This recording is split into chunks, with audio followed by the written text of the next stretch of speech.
Tsy nitsaha-mikaroka ny fomba ampivoarana ny seha-pamokarana eto Madagasikara ny fitondram-panjakana malagasy tamin'ny alalan'ny tetikasa papri izay eo ambany fiahian'ny ministera ny fambolena sy fiompiana ary vatsiny JICA nisitrana fitaovam-pamokarana moderna maro samihafa avy any Japon, batteuse faneuse miisa 2, trieuse dépierreuse miisa 2, humidimètre 520 ary incubateur miisa 1. No amafisina Andriamatoa Minisitra ny fambolena sy ny fiompiana Arvid Ramilson fa tsy tombony ho an'ny tetikasa papri ihany izao tolotra izao fa manamafy indrindra ny fiara-miasa maharitra tamin'ny JICA izay tena nahatsapana fampivoarana lehibe ary goavana teo amin'ny sehatry ny famokaram-bary izay 13 taona niarahana ny asa izay. Ny voalohany aloha marina hoe papri no le tetikasa no anatin'izay no azotsika le reto fitaovana reto fa amin'ny azo atao hoe amin'ny fijery mivelatra dia le tena fiarahantsika miasa amin'ny JICA mihitsy no azo ambara hoe miroso hatrany ary tsapa ilay fanohanany ny tanjona apetraky ny fitondram-panjakana ny amin'ny anatrarana ny fahavitantena arabary tafiditra anatin'ny fahavitantena ara-tsakafo moa zany ary raha miresaka fahavitantena arabary tsika dia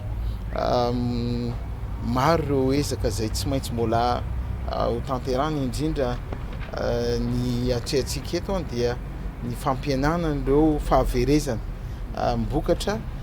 eny an-tanimbary sy aorinan'ny fijinjana satria dia fitaovana izay manara-penitra ary fitaovana izay ahafahana mampihenana zany fahaverezana eny an-tanimbary zany no azontsika malagasy zany amin'ny alalan'ny ity tetikasa papri ity. Ny anankiray dia ilay atao hoe batteuse vaneuse izay sady fikapoham-bary ny fanalana ny akofa izay mandeha moteur izy io raha hitantsika eo dia kely mety amin'ny habehan'ny tanimbary mihitsy ary izay mihitsy no niarahana amin'ny fanjakana japonais hoe mba hijery izay fitaovana mifanaraka amin'ny habehan'ny tanimbary aty amintsika fantatsika fa ny tantsahantsika tsy hoe tena manana an'ireny 10 hectara 3 hectara sy fa ny ankamaroany dia kelikely 0,20 0,25 0,30 ohatran'izany 0,40 hectara ka le fitaovana eto tena mety tsara azo ampiasaina amin'izay na ary azo ampiasaina eo koa nefa ho amin'ny ataontsika hoe tanimbary lehibebe eo moa zany ilay vaneuse batteuse fa manana koa tsika eto n'ilay trieuse izay fanalana ny vato épierreuse zany tena ilaitsika be mihitsy satria ny tanjontsika malagasy tsy hoe hijanona fotsiny amin'ny fahavitantena arabary izay efa ezahana mafy fa efa mitsinjotsika anatin'ny fotoana fohy fa tsy hoe hiandrela be ny amerenana indray zany hoe Madagasikara manondrana vary aty amin'ny faritra océan Indiana sy any ivelany raha nondrana vary tsika fantatsika raha eny amin'ireny toerana lehibe grande surface reny dia le vary sady mitovy tsara ny habeany tsy misy vato reny ny tena sofidin'ny olona raha andeha hivarotra tsika ny ivelany ohatran'ny litchi ihany io na ny vanille na ny zavatra hafa dia misy kalitaon'ny vary tsy maintsy apetratsika eo amin'ny tsena iraisam-pirenena mba ametrahana ny lazany zany hoe vary malagasy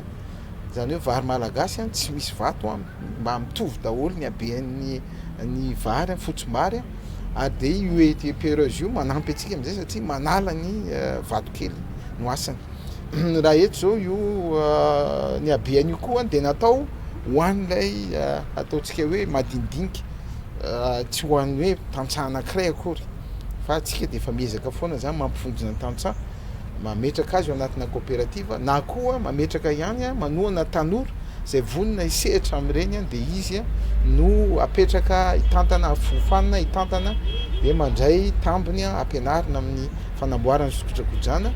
dia aparitakintsika zany ny fitaovana épierreuse sala amin'izao era Madagasikara mba ahafahantsika manana kalitao-mbary tsara kalitao-mbary tsara ozy ato nefa koa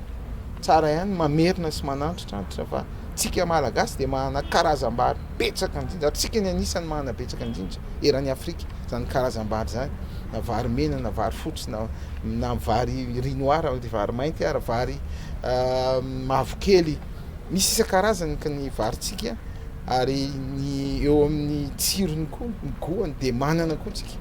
noho zany a tena hoe manana zany afahafahana hanana ny tondra ibata ny tsena iraisam-pirenena tsika raha resaka vary amin'ny kalitaony zany ny farany io moa de hitatsika fa misy an'ilay test na humidimètre zay jerena ny humidité ny vary efa samy nandefasana an'io efa nisy ny famatsiana andreo fitariava-paritra reo faritra raiky amby folo teo aloha de mifenona izy zao faritra 3 zany samy manana humidimètre avokoa misy miarany tonga hatrany amin'ny sira eo satria tena fitaovana ilainy io ahalalana ny aben'ny tahany amandona ao amin'ny vary satria fatatsika fa raha maina loatra ny vary a de potipotika izy avy eo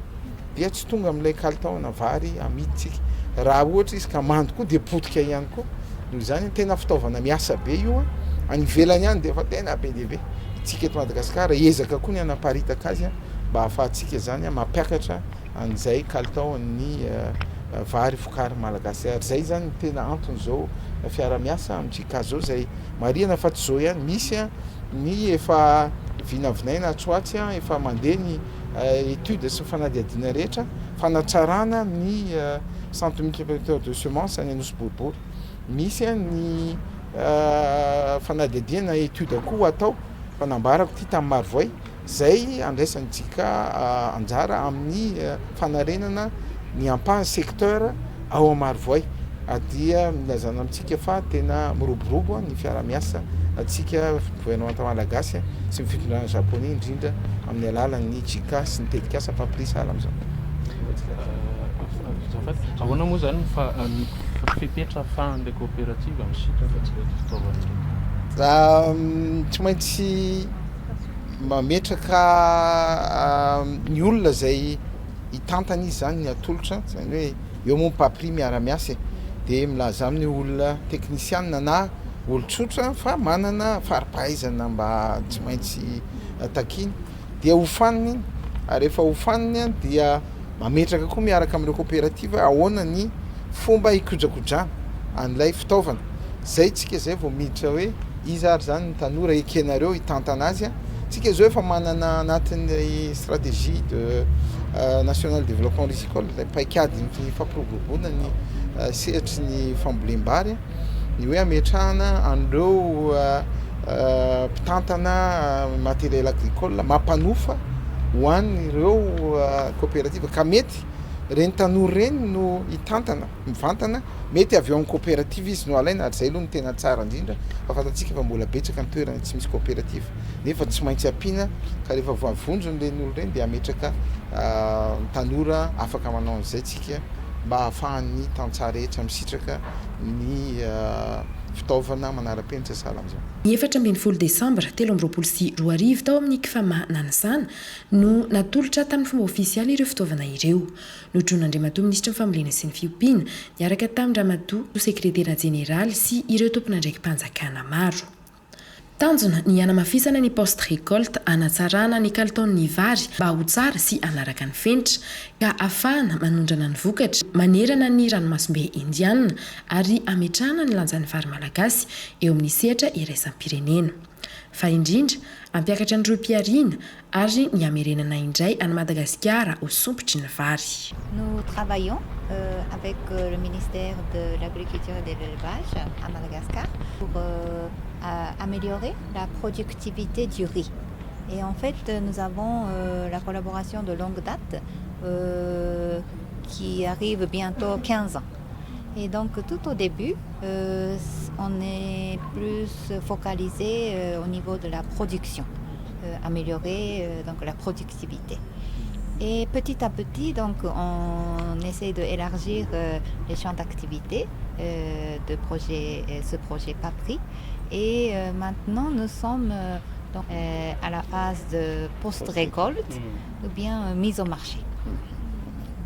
c'est ça. Donc dans cette optique que pour améliorer la qualité du riz, que nous avons que le projet a décidé qu'il y a la nécessité d'introduire de manière pilote, par exemple, comment on appelle ça, épireuse pour enlever des cailloux du riz. Comme ça améliore la qualité comment on appelle, on peut vendre mieux auprès des consommateurs. Et par exemple d'autres machines, qui est batteuse, et donc pour améliorer la efficacité de traitement du riz récolté. Voilà, donc ce genre d'améliorer la productivité, notamment même post-récolte. C'est ça l'objet dedans. Oui. Okay. Réduction de perte post-récolte, c'est possible. Oui. Voilà. Nous allons présenter comme modèle de chaîne de valeur. C'est ça, oui. Et oui. Pas seulement productivité. Voilà. Oui, voilà. C'est ça.